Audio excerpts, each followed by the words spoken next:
భారతదేశంలోనే కాదు, ఆంధ్ర రాష్ట్రంలో కూడా అనేక రాజకీయ పార్టీలు, అనేక ప్రభుత్వాలు ముస్లింల కోసం మేము అనేక పథకాలు తెస్తున్నాం, ముస్లింల కోసం మనం అది చేస్తున్నాం ఇది చేస్తున్నాం అని చెప్పుకోవటం మనం చూసాం. అలాగే ప్రతి ఒక్కరూ, ప్రతి రాజకీయ నాయకులు, ప్రతి పార్టీ వారు ఏం చెప్తారంటే ముస్లింలకు విద్య కావాలి, విద్యలో వెనుకబడిన వర్గాల్లో ఎక్కువ శాతం వెనుకబడిన వర్గాల్లో ముస్లిం వర్గం కూడా ఉంది కాబట్టి ముస్లింల అభివృద్ధి జరగాలంటే విద్యారంగంలో ముస్లింలు ముందుకు రావాలి అని ప్రతి ఒక్క రాజకీయ పార్టీ కూడా ఇదే మాట చెప్తుంది. కానీ ఎవరు కూడా ముస్లింల విద్యపై ఎవరు ఇటువైపు చూడలేదు.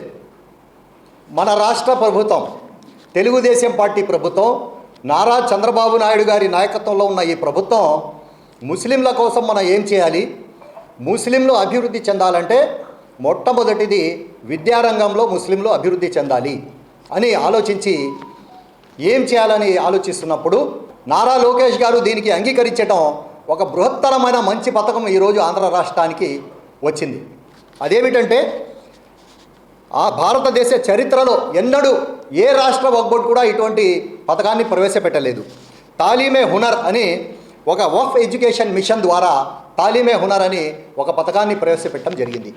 దీని ద్వారా 10వ తరగతి చదువుకున్న పిల్లలు ఎవరైతే ఈ సంవత్సరం 10వ తరగతి పాస్ అయ్యారో ఆ పిల్లలకు ఒక టాలెంట్ టెస్ట్ పెట్టి ఆ టెస్ట్లో పాస్ అయిన వాళ్లకు 500 మంది విద్యార్థులకు ఎటువంటి రుసుము లేకుండా, ఒక్క రూపాయి కూడా ఖర్చు లేకుండా కార్పొరేట్ విద్యాలయాల్లో, విద్యా సంస్థల్లో హాస్టల్తో సహా వాళ్లకు భోజనం ఉచితం, బట్టలు ఉచితం, పుస్తకాలు, విద్య అన్నీ కూడా ఒక్క రూపాయి ఖర్చు లేకుండా 2 సంవత్సరాలు ఇంటర్మీడియట్లో విద్య అందించాలని వక్ఫ్ బోర్డ్ నిర్ణయించడం జరిగింది.